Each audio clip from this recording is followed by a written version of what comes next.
everybody, welcome back to the Frontline Realty Podcast, where the firehouse meets the open house. And this is Tim Wagner and myself, Dane Whitsett, once again. And we're going to be talking about a couple things more specific to the fire service, but I'm sure it applies to first responders in general. Let's say you are new to the job or thinking about getting into the fire service. What we can offer with our years of experience and knowledge to help you get your first couple steps forward, and then hopefully have a nice, long, happy career being a first responder. So just a little backstory. I've been a fire medic since I was 19 years old. That's been 15 years now. And you want to share your details? I've been in about 14 years. Okay. Roughly. Yeah. Between emergency medical services and fire. All right. So, well, right off the rip, let's say fresh cards. I got my EMT, maybe my medic, and I have my fire card. Mm-hmm. What's next for me? Maybe some interviewing classes. Yeah. Big one. I don't think there's anything more nerve-wracking than walking into a committee for an interview. Oh my gosh. Yeah. I forgot about the whole aspect of the panel interview. It's bad. It's my first one. I was so nervous. Oh yeah. They called me to come down for the interview. And I'm walking in as any like old construction jobs or any other job I may have had in the past. Uh-huh. And I open up the door, and there's 8 people sitting there. Yeah. All eyes are on you, and you go, uh-oh. Yeah, right. Freeze, absolutely. It's terrifying. Okay, so resumes or no resume? You know what? Honestly, I'd never put a resume in. No? For any of my jobs. Okay. No. I think the more you interview, the easier it gets. Mm-hmm. And at the end of the day, a resume can tell you a little bit about you as a person, right? Yeah. Your experience, but overall, that resume is not the reason I'm going to hire you. No. I've been on interviewing panels and responsible for part of hiring, and I'm judging you based off your interview. Absolutely. I don't care what's on that piece of paper. Absolutely. You can have 10 years in the service, and you can come from a division that's run 200,000 plus calls a year, but if you interview horribly, and there's a guy that has 2 or 3 years of experience who does great, mm-hmm. answers the questions how I would expect somebody to answer the questions, doesn't come off too cocky, and seems like he's still willing to learn and doesn't know it all. Yeah. Probably going to go with that guy. Probably. Agreed. My dad, coming all based off interviews, if I can give advice, my dad taught me something when I was very young. This is before I could even work. And probably one of the best pieces of advice I've ever received from anybody, and he said, dress like you want the job. Yeah. It doesn't matter whether you're applying to be a janitor, whether you're applying to be a CEO of a company, whether you're going for dress like you want the job. Absolutely. If you come in a wrinkled shirt and jeans into a fire panel interview, it's probably not going to go well. It's not going to go well. No. I've already written you off. Yeah. Because you're taking no pride in your appearance. Mm-hmm. You come in scruffy, you're not shaved, clean shaved. I think it just goes a lot in our service, and it speaks volumes of your character. Absolutely. So I've already written you off. I'm just being honest. No, I've seen it too. Yeah. So if you sat in on a couple of these interviews, Mm-hmm. Do you have anyone that stands out that just did an awesome job in what he or she did? There were a couple, and they were kids, and they were humble. Okay. Just honest. Yeah. The one kid came in. He had been in the military for 2 or 3 years, so a very well-rounded individual when he walked in. Yeah, he's got something. Yeah, I mean, he stood out above the others, hands down. But when you're talking to him, he admitted he didn't know it all. But what he promised was that nobody would outwork him, and that he was willing to take constructive criticism. Yeah. And wanted to get better at the job. He wanted to learn the job.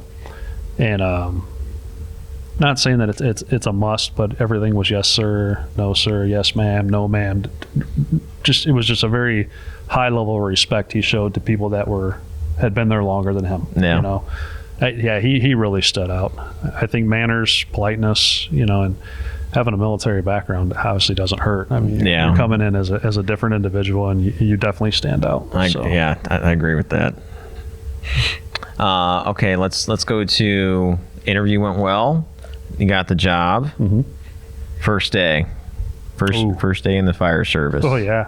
So This is one that I've heard, and sometimes you should bring donuts for the guys. Sometimes you shouldn't. Doesn't hurt. Doesn't hurt. I guess it depends on the crew. Yeah. Are they health freaks? Yeah. There's some guys that are only gonna, like, guy we work with is only gonna eat turkey, or you bring him donuts, they're gonna sit on the counter. He's not gonna eat them. Mm-hmm. I think bagels is probably a safer way to go. Oh yeah, there we go. Okay, yeah, bagels. That's a good one. Bagels. Ice cream is. I don't know a single firefighter that doesn't like ice cream. So that's still on the. So no matter what, expect to have $25 set aside and be like, Probably. all right, yeah, these guys are getting something today. Yeah, probably. Yeah. Definitely bring cash, because what you don't want to do is come in. If they're doing a shift dinner or lunch or breakfast, you definitely don't want to be the guy that doesn't chip in. Yeah, absolutely. Even if you don't like what's put on the table, eat it. Yeah. Be quiet and eat it. Because somebody stayed back and cooked it. And always remember, if you're on time, you're late. If you're not early, always be you're early, late, man. Especially in the fire service, when that last half hour you might get a call, and then you're stuck for an hour after your shift's over. Right. Please be in early. That's something that I don't see very often anymore with you guys. I mean, it's it's 5 minutes before shift they're walking in the door. It is frustrating. Yeah. Especially if you've had a long shift where you got your butt kicked. Well, we all have other stuff to do too, right. And it's just respectful. Yeah, I agree 100%, and I agree. You don't see it too often anymore. No. Most guys are 5-10 minutes right before shift starts. Yeah. The other best advice I can be is never sit down. Oh yeah, especially those first couple months. Yeah, there's something you don't know, go find it. Yeah, you better get in the truck. Show motivation. Yeah, be self-motivated. Get in the trucks. Get in the ambulance. Learn them. Mm-hmm. If you don't know something, don't be afraid to say you don't know it. Ask don't questions. Tell somebody that you know what you're doing and don't know. Yeah, that's bad. Yeah, that's bad. Yeah, we don't like that one. Put the coffee on. Yeah, definitely have coffee going. I see. So I ran into this not too long ago. I was on medical leave for about a month and a half with some things going on with me, and I came back, and my first day back there was no coffee. Ooh, and it's like, wait.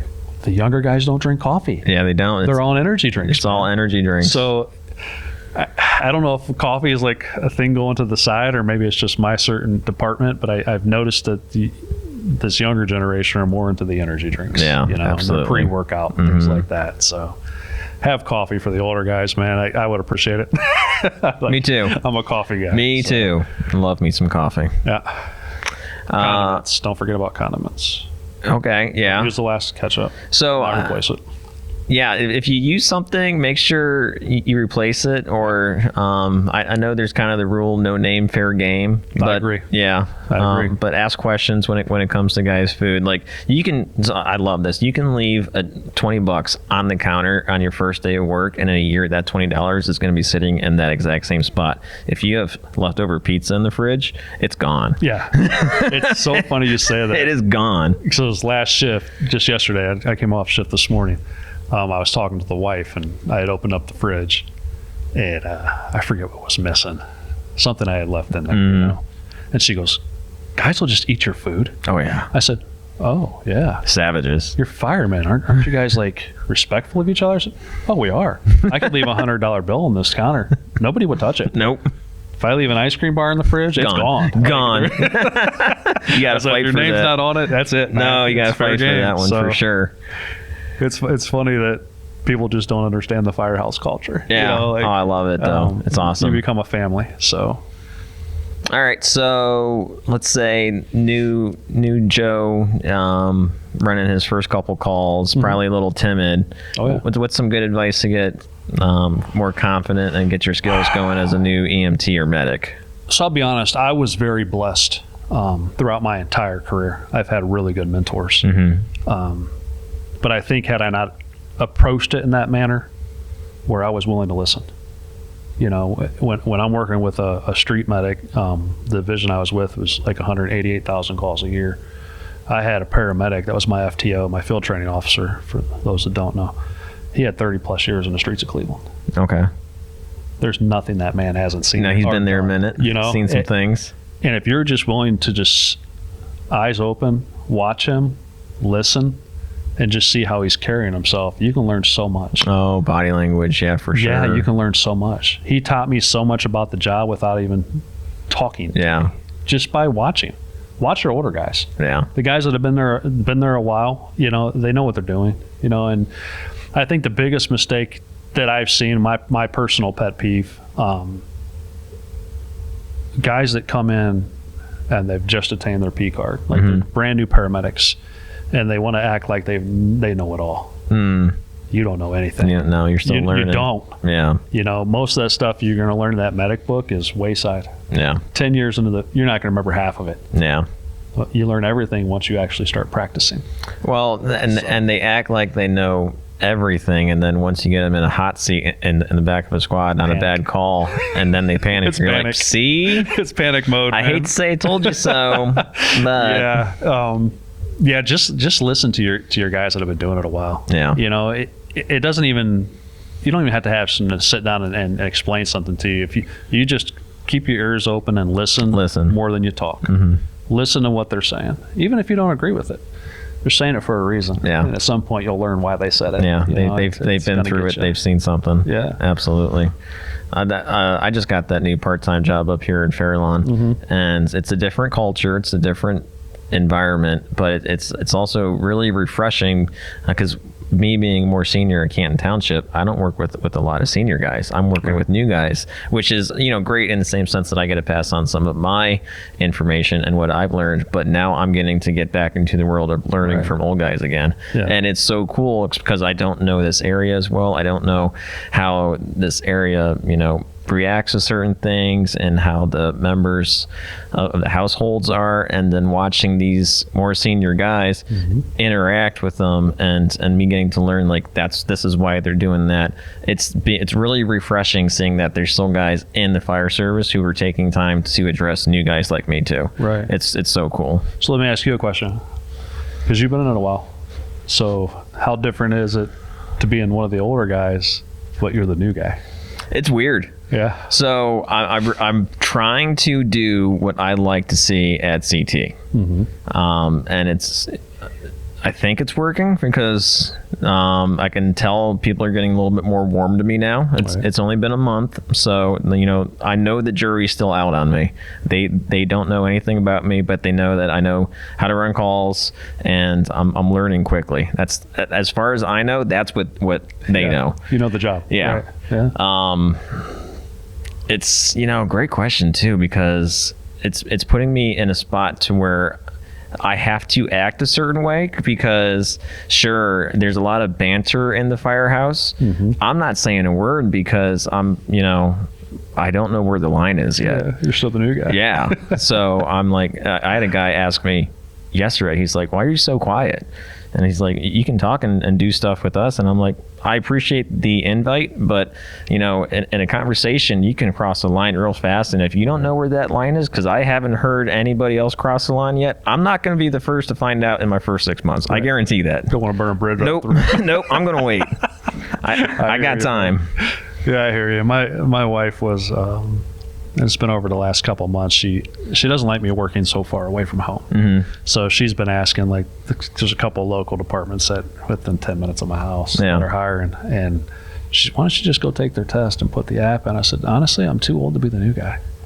Because as an older guy, when I first got hired, I was always the first one up. Make sure I'm the first one up. I try to be the last one to go to bed. You always want to be like the first guy on the truck. You don't want to be the last guy. So when those tones go off, even at 2 a.m., get out of bed and get to the truck. Move. So they're not waiting on you. Yeah, that's a quickly. bad impression. Yeah. And always making the coffee. I never let the senior guys do chores. I try to get all the chores done. And I'm at the age now where 3 a.m. those tones go off. Yeah. I'm dragged. I'm pushing 50. And I'm like, oh, this sucks. But I just tell her, I'm too old to be the new guy. I just don't want to be the new guy again. I get that. And with realty, you don't need to. Supplementing, so. It's doing what it needs to do. Yeah, I definitely enjoy it. I don't want to say I'm at a point where I would hang the bunkers up, if it came down to it. But those 3 a.m. calls kind of lean you that direction, you know, like, man, do I really want to keep doing this? That's a question that came up with Caleb, because we're on the topic for this podcast as well, is that, you know, maybe someone's asking why the fire service. When it gets to, you know, you're 15 years in, like you and I have, now we have to ask the question, why the fire service still? Oh man, I think this is easy. So when I was younger, I made a lot of dumb mistakes. So I didn't get started until later, you know, 30s, mid 30s. And I had a lot of jobs in between that. And I can say there's no greater job in the world, in my opinion, that I've ever worked. Yeah. Like, there's just something about the firehouse culture. There's something about the relationships you make. There's something about truly making a difference on a call. If people that run it know what I mean. It's not just when you actually make a difference in somebody's life, there's no greater reward, man. Yeah. It's just a very rewarding job. I think that's what drives me to keep doing it now, even with the knees and the back and, you know, all that. I think that's the reason why. And there's a certain pride when you put the uniform on. Yeah, you know, I agree with that. It feels good. It feels good. And I'm a huge, obviously I have 9 kids. We went over that in one of the podcasts, you know, and my kids love firemen. What kid doesn't love a fireman? Yeah, all kids love firemen. So when they see you in your uniform, they're like, and they get excited. And then, you know, your kids feel that way about you too. It's like a pride thing. You know, it just feels good, I guess, is the best way to explain it. It's probably why I keep doing it. That's good reasons. Pension, can't beat the pension. Well, yeah, pensions are good too. Pensions are okay. Yeah, that's always a good thing. Yeah. So, what about you? Good question. So I've always been a man of faith, but after being married for 3 years now, I think. Better get that number right. I know. That first year of marriage, I found myself not treating it any different. Right. And then we weren't having problems, but I could see that we weren't the same. And I'm like, I should probably start treating this differently. Right. So I got back into religion on, you know, daily readings and trying to bring what I read that day into my activities throughout that day.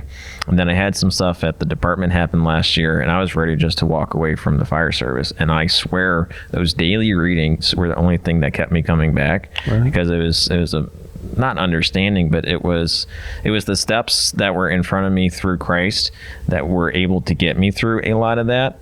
And then because of what happened last year in the fire service, not knowing if I could make it to that next benchmark, to I have enough time to be vested in the pension, or do I draw early and find a different career? But it truly is the best job in the world. Oh, yeah. And I kind of concluded that, you know, shortly before Jesus died, he knew that he was going to die, and he spent one of his last nights washing the feet of people that he knew and did not know. And if I don't know when I'm going to die, but I can still spend the time that I have helping other people, what better place to do that than the fire service? Oh, that's a great outlook, man. So that's what's keeping me here. That's awesome. Yeah, I wish I was better about that. I was, when I grew up, my mother had us in the church, and 3 days a week, and you know, back when I was younger, I recite all the Bible verses and chapters. You do that now? Like I went the other way. Yeah. It's not that I don't believe, but it's a different walk route. But yeah, it's a lot of commitment. Yeah. You know, there's a lot of trials you face in your life that'll make you question. Yeah. And it definitely questions your faith. And I think a lot of things had happened to me where I got to that point. You know. I definitely believe in God and the higher power, but I wish I was more down that road with you, because it seemed like life was easier then. Yeah. So for sure. I mean, not like easier as in it just everything fell together, but. So I'll put it this way: the days that I don't read because I'm too busy in the mornings or I forget, those days are clearly harder. Yeah. And it takes, you know, especially if I go a couple days and then I get back into it. Like I think I did like 5 or 6 days without cracking the book. And then this morning I finally got back into it. And I normally do in the mornings, coffee, turn on the computer, pet the dog, and then I'll drink some coffee, and read the book. And then if I skip that routine right there, if I skip that, I probably will not read that day. But I came back from the gym and I was like, I didn't read yet, and I haven't read for almost a week. Like, I need to sit down. And I was a grumpy bear when I left the house, and I was still not in a good mood when I got back from the gym. And then I read, and I was like, that was my problem. Yeah. I did not find my center. I hear you. A lot of that goes with the mental health too. Does it? Yeah. Like with the bridge, they definitely involve religion. And you're allowed to set out if that's not your thing, which is, I respect that. Yeah. We're all different, man. We all have our own beliefs. I don't expect anybody to be the same. That'd be a boring world. But it seemed like the people that involve religion had an easier time. Really? Transition. Yeah. So it's funny how it goes hand in hand. Yeah. I think there is something to it. And if I could recommend anybody to a walk, just because reading daily works for me, that doesn't mean it's going to work for someone else. Right. And it's taken me my 34 years of life to figure that out. Yeah. I mean, and you ask me in another 30 years what I'm doing for my daily walk, could be very different. Right. I could be a preacher in 30 years. Who knows? It might happen. Come sit, man. We'll see. As long as it isn't too far away from the house. I'm lazy. Sunday fair. mornings, I don't like to get out of bed. So, No, that's fair. Well, we got a little off topic on that, but it's a good topic to transition to. So we'll circle back real quick. One last piece of advice for new guys and gals out there getting into the fire service. You can say on their first day, this is a great piece of advice. It would be what? I think the most important thing is just listen more than you talk. I mean, I know I said that earlier, but I think that is the best advice I can give you. Yeah. No guy that's been doing the job for 10 or 15 years wants to be told how to do something by someone that's brand new. Oh, absolutely. Like, just listen, don't talk, watch, and don't be afraid to jump in there. Mm-hmm. Your first couple your codes and things like that are intimidating. They really are. Jump in there, man. Yeah. You jump in there and get hands on, and everything will come naturally. I think after that, and your instincts will kick in. Yeah. What you've been trained to do will kick in.